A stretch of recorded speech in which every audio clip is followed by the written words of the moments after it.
So let us start with the sexuality and recombination in bacteria. There is a two chapters is there. One is sexuality and recombination in bacteria, and that is the sexuality and recombination in viruses. First, let us discuss with the recombination in the bacteria. Okay. So what is a bacteria? So bacteria are very small, microscopic, 0.5 to 1 micrometer in diameters. They can exist in single cell in pairs, chains or clusters. The shape of the bacterium is governed by its rigid cell wall. Depending on the species, individual cells are spherical, rod-like or helical. Bacteria are found in every habitat on Earth. It is found in soil, rock, oceans and even Arctic snow. Furthermore, in certain species of the bacterium, the cells are arranged in groups, the most common of which are pairs, clusters, chains, trichomes and filaments. Some bacteria also possess appendages which can be made visible by special staining technique or by electron microscopy. Bacteria are stained with gram stains. That is, some bacteria retain the gram stain in the gram positive, and some bacteria don't retain the gram stain on the gram negative. Okay, accordingly, they are divided into two groups, gram positive and gram negative bacteria. The bacterial cell possesses detailed internal structures without any nucleus. Okay. The discovery of the internal structure was made possible by the development of the electron microscope. On the basis of the shape, bacteria are categorized into three categories. Number one, it is in the spherical or coxy. When it is a spherical or round shaped, okay, spherical shaped is coxy, singular coccus, spherical round bacteria, that is Staphylococcus. Straight rod or bacilli, singular bacillus, they are rod shaped, that is lactobacillus. Okay, that is in the milk it is found, in the curd it is called lactobacillus. And helically curved or spiralized, comma shaped, they are curved or comma shaped, aqua spiralum. So this is regarding the first. I've given a little bit about the introduction of the bacteria. Now, since our chapter deals with the bacterial recombinations, let us go with the bacterial recombinations. Okay, mostly bacteria are produced by buddings, okay, or fragmentations, okay, and formation of the conidiospores or spongiophores. The mechanism for bacterial recombination is the cells do not fuse, and usually only a portion of the chromosome from the donor cell, that is the male, is transferred to the recipient cell, that is the female. Okay, the recipient cell thus become a merozoite. Merozoite means a zygote that is a partially diploid. Okay, once merozygote transformation has occurred, recombination can take place. Bacterial recombination is believed to take place in the following way. Inside the recipient cell, the donor DNA fragment is positioned along with the recipient DNA in such a way that the homologous genes are adjacent. Thus, the donor DNA is integrated into the recipient DNA. The recipient cell then becomes the recombinant cell because its chromosome contains the DNA of both the donor and the recipient cell. Though sexuality is absent in case of the bacteria, okay, but genetic recombination takes place by three means. One is by transformation, second one is by conjugation, and third one is by transactions. Though it is given sexuality, but actually two sexuality is absent, but one is having some male and there is a female due to the presence of some factors. So in that way we can differentiate. Okay, and on the basis of that, what is sexual one kind of the sexual recombination takes place, and that of the sexual recombinations that is we will discuss. That is, it may be divided into three categories. One is transformation, one is conjugation, and another is transactions. Okay, so in my next slide, this is bacterial. First is bacterial transformation. Now, bacterial transformations. Bacterial transformation is the oldest process of the bacterial recombinations. In 1928, A.F. Griffith first performed the experiment on the mice. For this experiment, Griffith has taken Streptococcus pneumonia or pneumococcus, okay, which causes pneumonia in humans and other animals. It has got two strains. Now, this Streptococcus pneumonia, it is a one kind of the bacteria which has got two, which causes the pneumonia disease. Okay, now it has got two strains. One is capsulated and virulent and smooth type, and this non-capsulated and avirulent or R type. Okay, virulent means which causes disease, and avirulent means not disease. Okay, do you follow my points? Okay, the S variety, shortly S3 type, we can say S variety. S variety is capsulated with polysaccharide capsule with the protective functions, and the capsule gives its colony glistering in appearance, smooth appearance. It causes the disease and the death of the mice. Okay, since it is virulent, so ultimately it will cause the disease and the mice will die. Okay, in another strain which is known as non-capsulated and the virulent or rough type, or shortly R2 or R variety, okay, were non-capsulated and rough in outline, they are avirulent. Avirulent means they do not cause any disease, okay, okay, or non-virulent, you can say avirulent or non-virulent, okay, and incapable of causing any disease or death of the mice. So there is two strains of the bacteria of whom Streptococcus pneumonia. One is capsulated and then is non-capsulated. So this experiment has been done by whom? Friedrich Griffith, okay, in 1928. So in my next slide, in an experimental setup, this Griffith had performed 4 experiments are as follows, okay. In the first experiment, he had inoculated a virulent or S3 type to a mice. Since it is virulent, as a result, the mice died, okay. In the second experiment, he had inoculated a virulent or non-virulent or R2 type to another mice. Since it is a non-virulent, as a result, the mice remain healthy as before, okay. In the third experiment, he had inoculated heat kill S3 type, heat kill, S3 type it is heat kill, okay. Bacterial wall, it has been broken, that is the heat kill S3 type, to another mice. The mice did not suffer any disease, the mice remained healthy as before. In the fourth experiment, he had injected the mixture of the R2, that is avirulent type, and another heat kill S3 type, which is also seemingly avirulent, to a mice. He had expected, Griffith has expected that the mixture should be non-virulent, since individually both the samples are non-pathogenic. To his surprise, he found that the mice contracted the disease and died due to the pneumonia. The bacteria isolated from these dead mice were acquired capsules or acquired capsule or becomes virulent or S3 type. Apparently, some factors are responsible for the virulence. Why in the fourth case the mice was died? Okay, Griffith could not define in that times. Okay, because practically you see in the fourth experiment both are what are virulent, but ultimately it will give rise to a S3 type. How it will give rise to S3 type? During that period, Griffith could not define, but nowadays we know how it can be done. Okay, or it can takes place. Okay, so in my next slides, finally, Avery, MacLeod, and McCarthy, another 3 scientists, okay, in 1944, okay, proved that the transformation principle was DNA. They demonstrated that the heat kill S3 type and R2 type, okay, when kept together, heat kill variety DNA can transform R2 variety to a S variety, violent variety, okay, violent variety. No other chemicals such as protein, carbohydrate, or lipid is able to do so, okay. Moreover, treatment with DNAs deserves the transformation experiment. Therefore, it can be concluded that DNA is the transforming principles for bacterial transformation. Okay. So once that means one bacteria come in contact with the another bacteria, DNA can be transformed from the one to the another, and that is why it is known the bacterial transformations. Okay. So in my next slide, I have given the diagrams. That is experiment 1, 2, 3, 4 in that way. Okay. In first cases, the R variety is given since it is rough, R non-virulent type. Okay.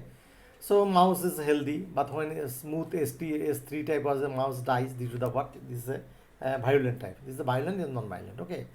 Now S type, it is what? Heat kill. Heat kill, due to the heat kill, what virulent, the mouse has remained healthy. Okay.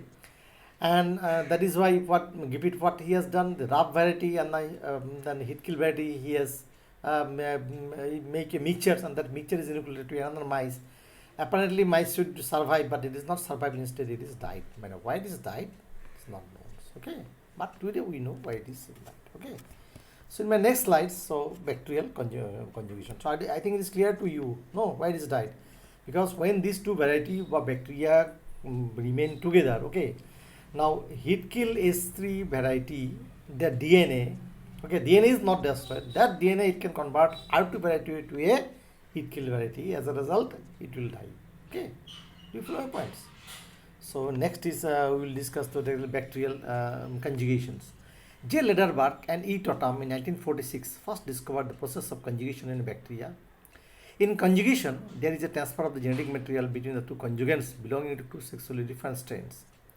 The first step of conjugation is the mutual recognition of the male and the female cells. William Hayes in 1968 first demonstrated the real mechanism of the conjugation in the bacteria. Bacterial conjugation is regulated by an infection factors or sex factors, which is known as the F factor. The cells in which the F factors are present is known as the F plus or male components, and the cells in which the F factors are absent is known as the F minus or female components. Okay, so before starting bacterial conjugation, there is a fertility factor which is popularly known as the F factor. In some bacteria, the F factor is present. Okay, if it is present, then it is in the male bacteria and it's A plus. Okay, and the individuals in which this strain in which what this F factor is absent is known as the F minus or female components. Okay, now according to recent discovery, the sex factor or the F factor are carried on the plasmid. Everybody we know that inside the bacteria there is extracommunal DNA is present, and in the extracommunal DNA there is a one factor is there which is now F factor, the plasmid, that is fertility factor, which is responsible for inducing conjugation in the bacteria. Okay, now the A plus strain makes a contact when A plus strain makes a contact with the F minus strain by a sex pilus. Okay, sex pilus or pili. Okay, which acts as a conjugating tube through which the DNA can pass from the donor, that is male, plus to the recipient of the females. Okay, the basic mechanism regulating the process depends on the fact that bacteria having the A plus factors able to replicate along with each cell division. As a result, one of the F factor can pass into the F minus strain by conjugation tube. Thereby, the A plus male cells can convert F minus female cells into a new F plus cells. Okay, I think it is clear. It is not clear, then I'll follow one diagram. With the help of that diagram, it will be clear to you. Now you see, there is a four steps are there. So this is the first, donor. Okay, the first is the donor. So this is the donor, and this is the recipient sites. Okay. Now donor, you see, in case of the donor, the F factor is present in the plasmids. Okay, and in case of the recipient, there is no F factors is present. Okay, or plasmid is not present, F factor is not present. Okay, now what will happen? When donor comes in combined with the recipient, the donor with the help of what pilus or it is a pili. Okay, it will conjugate between the donor and the recipients. Okay, so that rod shaped structure is given. That is the pilus. Okay. Now there is only one pilus is shown. Pilus is all around the bacteria. There will be so many pilus, but only with the help of one pilus it form the conjugation tube with the recipient one. What happen? This conjugation tube touches to the recipient one. Then what will happen? With the help of some enzymes, the recipient cell wall will be broken and both will be come close together. Okay. In the meantime, the F factor or fertility factor, it will replicate. Okay, the third step is replicate. Okay, F factor. Once it replicate, one copy of there is a replication that is with the F factor, it will go to the recipient one, and one remain here. That is in the donor one. Okay. As a result, what happens? Now this donor is having the F plus factor, and recipient also have the one F plasmid and the F factors. Okay. Once it has got the F factor, it becomes a new donor. It becomes a F plus, earlier the old donor. Okay. So this is the way by means of which conjugation takes place in case of the bacteria. This is the known as the conjugations. Okay, with the help of the fertility factor or the F factors. So in addition to that F factor, there is another peculiar that is condition is found in the bacteria which is in the high frequency recombinant strain. So there are some bacteria, okay, which can be converted into HFR strains. Okay, HFR strains. Okay, so this is a very peculiar case. Okay, HFR strains. It is not found in the other animal beings. This is only reported in the bacteria, high frequency recombinant strain. So in 1950, Cavalli demonstrated high frequency recombinant at a frequency of about 1000 times more in comparison to the A plus. A plus have the fertility factor, it can combine with the negative one. But HFR strain, it has got 1000 times more capacity to recombine in the F minus strains. Okay. These new donor strains were called high frequency recombinant or HFR strain. HFR cell arises from the A plus cell in which F minus factors become integrated into the bacterial chromosomes. Okay. They differ from the A plus cells in that the F minus factor of the HFRs integrate. Actually, what happened? HFR means and then F factor is there, along with the F factor, fertility factor will be integrated. Once this fertility factor, F factor will be integrated along with the A plus factors, okay, then we used to call it HFR strains, okay, which is the more recombination power. Now let us see, you see, in an A plus and A minus cross, the frequency of recombination low and the transfer of the effector is high.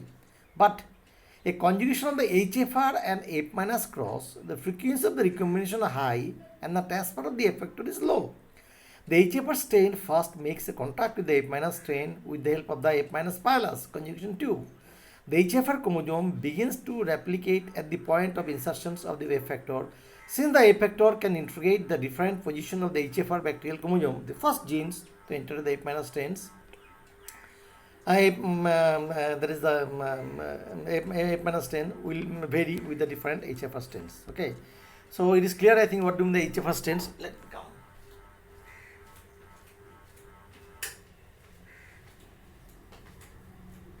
So try to understand one thing, the differences between the HFR and the A plus. A plus means it is having the fertility factor in the plasmid, okay. But HFR means along the bacterial chromosome, the effector is integrated. The plasmid is integrated along with the bacterial chromosomes, okay. Do you believe that is not A plus, that is not A plus, that is not HFR, high frequency recombinants, okay. So how there is a HFR strain transform into minus factor. So it is a diagram, diagrammatically it is given. So this is a HFR. Let's say A plus, B plus, C. This gene has to be transferred to A minus. Now what will happen? This will replicate. So this genes A plus, B plus, and C plus, it will replicate. Okay. This fertility factor will replicate, and ultimately it will once the conjugation tube is that is made. Then this effector or this A plus, B plus, C, this gene will transform from the one HFR strain to the this A minus strains. Okay. As a result, the A minus is having this A plus, B plus, C. Okay. Do you follow my point? So now it will be what? It will be X conjugate transform the primer covalent. It is having the A minus, B minus, C minus, as well as the A plus, homologous chromosomes. Okay. Ultimately, recombinant there is a DNA is formed. Okay. So this is the way by means of which HFR can transform to A minus to again another HFR ones. Okay. Do you follow my points? So this is another diagrams. This is another diagram by means of which you can understand the how may donor, that is A plus, it can transform this that is a effector or that is a gene to A minus. Okay. So this is the two bacteria shown. This is one bacteria, that is a plus, another bacteria, and the right hand side is A minus. Okay. Now you see in the left hand one, there is a one plasmid is there, and in the plasmid extra chromosomal DNA is also there. So, okay. Now here in case of the what only chromosomal DNA is where there is a no plasmid. Okay.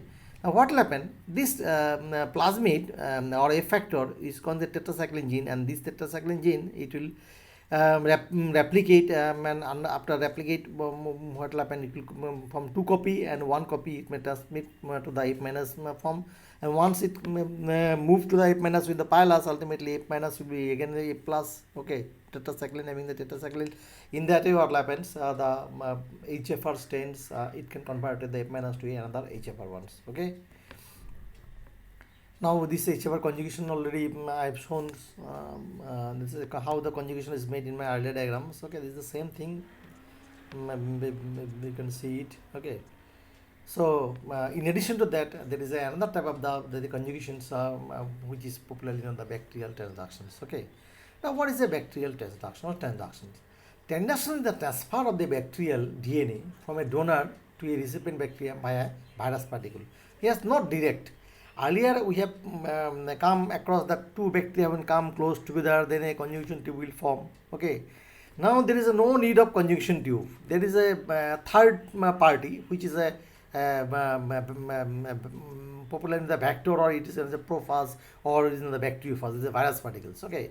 With the virus, we can introduce there is a DNA from one bacteria to the another bacteria, and there is very popular in the transactions. Okay. Transaction is the transfer of the bacterial DNA from a donor to a recipient bacteria by a virus particles. Okay. The virus particle that infect the bacteria is called the bacteriophage or the phage. And the phages used to transfer the DNA is called the transfusing phages. Not all phages are transducing phages. The process of transactions can transfer DNA regions of tens to hundreds or kilobases. Due to the high specificity of the phages for cell surface receptors. Transduction has the narrowest host range of DNA transfer among the method of the bacterial genetic exchange. Transduction involves the carrying over the DNA or is gene transfer from one organism to the another by intermediate agent, which is usually a bacteriophage. Transduction has an advantage over the conjugations in that transduction does not require the physical contact between the cell donating the DNA and the cell receiving the DNA. Okay. Similarly, the process of transduction is resistant to the DNase enzymes, while the transformation process is susceptible to the DNase. Okay. Transactions is a standard process employed by many molecular biologists to introduce foreign gene into the host cell genome. It is made of horizontal gene transfer. It is a kind of horizontal gene transfer. Okay. Now let us this diagram. So in this diagram, it is clear how this transactions takes place. Okay. So say one virus, it attacks to one bacteria, as a result viral DNA it enters. In the second stage, viral DNA disintegrates. Okay, as a result the bacterial DNA disintegrates. Now both DNA replicates. Okay, once the DNA replication takes place, then what will happen? There is a formation of the prophages, now new phages.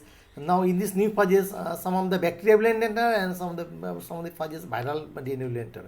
Now we can separate the viral DNA and a bacterial DNA. Okay. Now this bacterial DNA allowed to attack another new bacteria. Okay. Now when this bacterial DNA attack the new bacteria, what happens? The bacterial DNA it will enters and it will what? It become incorporated in the real bacterial DNA. So this is a one kind of what that is known as transductions, where there is a phages or bacterial phages or purpose act as a what entity, or which is act as a vectors for transferring the DNA. Okay. Now this is another diagrams how this bacterial transaction takes place. The first is prophase will sit with the help of these tail fibers. Then ultimately it will enter with the help of some enzymes. Okay, DNA or the RNA it will enters. Once the DNA will enter, it will replicate. Multiple copies of the prophages will form. It will break the cell wall. And out of that again, let us we can screen it. Bacterial the phages contain the bacterial DNA. Let us allow to attack another new bacteria. So this bacterial DNA it will enters, and ultimately it become the part and parcel of the bacterial DNA. Okay, so this is known as your that is known as transactions, general transactions. Okay, so in my next slides, I would like to show you regarding the principles of the transactions. Okay. The principle of transaction is based on the mechanism of infection of the bacteriophage. In transaction, bacterial donor DNA is incorporated into the bacteriophage either through the lytic generous transaction or lysogenic. The species, there's two types of the pathways are there, one lytic pathway and the lysogenic pathway. Both I will discuss. Okay. After the bacteria DNA incorporated into the phage, new phages are released from the bacterial cell. The phages then infect the host bacterial cell. The phages attach to a specific bacterial cell surface receptor and inject the DNA containing the donor DNA in the cytoplasm of the host bacterial cell. Depending on the phase, the DNA integrate into the bacterial genome, replicate in the cytoplasm as a plasmid, or replicates immediately producing the phage progeny. Based on how the DNA packages within the viral particles, there are two types of the transactions are there. One is in the generalized transaction and then the specialist transactions. Okay. So let us first discuss the generalized transactions. Okay. In generalized transactions, one is generalized and another is specialized. In case of the generalized transaction, directly prophase, there is a bacteriophage, it can enter the DNA. Okay. Whereas in case of the specialized, it will become a part and parcel of the bacterial DNA. Okay. It will integrate. Okay. So in that way to differentiate. So let us discuss first. Okay. In general transaction, phage mistakenly packages the bacterial DNA instead of their own phage DNA during the phage assembly. Okay. This results in the infection of the virus particle containing the bacterial DNA, but one that can no longer replicate in the bacterium due to the loss of all the phage DNA. Okay. The phage particle then attaches to the bacterial cell surface receptor and inject the packaged DNA into the cytoplasm of the bacterium. If the bacterial DNA in the phage in the form of the bacterial chromosome, the DNA recombines with the homologous DNA of the bacterial recipient to generate the stable transactions. Okay. However, studies have indicated that the majority of the transactions DNA is not stably integrated into the bacterial genome, but rather remains extrachromosomal. Okay. Generalized transaction is used for mapping the genes, mutagenesis, transferring the plasmid, and transpositions and determining whether the different genera of the bacteria have homologous genes. So this is known as the generalized transactions. So let us give a diagram of the generalized transactions. In this diagram we have seen, then the first number 1 it is shown, the one bacterial chromosome is there. So now bacteriophage attacks, ultimately all bacteriophage it enters the DNA inside the whole bacterial cells. Okay. Now this host bacterial DNA it will replicate along with the bacterial chromosome also replicate. Ultimately millions of the copies will be formed. Okay. As a result they will give rise to a new phage. Now inside this phase some bacterial DNA will enter and some viral DNA will enter. Okay. Now we can separate this viral DNA and the bacterial DNA with the help of some instruments. Okay. Now let us allow to this bacteriophage containing the bacterial DNA to attack a new bacteria recipient cell. Okay, as a result the bacterial DNA will enters and it become a part and parcel of the bacterial DNA, or it may remain in the separately. So this is known as generalized transactions. Okay, transfer the portion of the DNA from one bacteria to another by bacteriophages. Okay, so this is known as generalized transactions. So another diagram just I have shown here. This is the details of the generalized diagram. It is given. Okay, this is also the generalized transactions. How the profiles the DNA enters, then DNA multiple copies will be formed. Then again new profiles will form. Some are red is having viral DNA, and this blue one is bacterial DNA. Now let us attach this bacterial DNA to another new bacteria. So this bacterial DNA will enters. Okay, then it will the bacterial DNA. It may replace the host DNA and it may part and parcel of the bacterial DNA. Okay, and it will divide in a multiple copy in this way it will give rise to. So this is known as general transactions. So this is another figure of the general transactions. Okay, same thing it has been repeated. Okay, for your to make the concept clear. Okay. Now in my next slide I would like to discuss on the specialized transactions. What is the specialized transactions? Okay. Now in specialized transaction the first undergoes a lysogeny. Okay, usually at a specific location in the bacterial genome called the attachment site. Now in this case what will happen? The first it will help to transform the DNA from a one bacteria to another very specific DNA. Okay, let's say A or B gene or C or D genes to another bacteria. Okay, so this is a very specific way we can transfer. Okay, with the help of this specialized induction. During this process, the first genome usually integrate into the bacterial chromosomes or virus replication represented during the lysogeny. The first genome then excised from the bacterial genome in a specialized transactions phase containing both the phage and the bacterial DNA. During the subsequent infection, the newly acquired gene is inserted into the bacterial genome along with the first DNA to form the new round of the lysogeny. The specialized transaction is instrumental in the isolation of the genes in the molecular biology and the discovery of the insertion elements, which often serve the attachment site for the first DNA integrations. Okay. So in my next slides, I have shown you how this takes place. You see, this is the first diagram, bacterial chromosome, and this is the prophase. One prophase is DNA, viral DNA. It is what? It became a part of the bacterial DNA. Okay. Now, what happens? This when it will enter in the lysogenic cycle, what happens? This prophase, this viral DNA, along with this bacterial DNA, what will happen?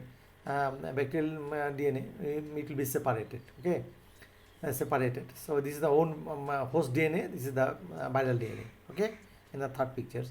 Now what will happen? The first DNA incorporated some bacterial genes. First DNA it will enter bacterial genes. Okay. So there will be multiple copy will be formed, and when there is a bacterial wall break, then what happens? The new phages having the viral DNA as well as the bacterial DNA, it will attack. Okay, but what happens when it will attack? What happens? This bacterial DNA as well as the viral DNA, it may become a part and parcel of the there is a bacterial DNA. Okay, or the host DNA. So this step of the transfer of the DNA from the one bacteria to the another bacteria with the help of the bacteriophage is known the that is very specially it is known the special transactions. With that, I would like to conclude. This is the diagram of the special induction, more details diagram. Okay, with the help of the diagram you can clear it how this special transaction takes place. Okay, and with that I would like to conclude today. Okay. And in my next class we will regarding the virus and how this virus will help in the recombinations. Okay. So students, my earnest request to you, if you follow me, at least you show is with the help of your there is one kind of remarks that it is clear to you or you are attending my classes. Okay. If it is not clear, then also you let me know. Okay. So with that, I'd like to conclude.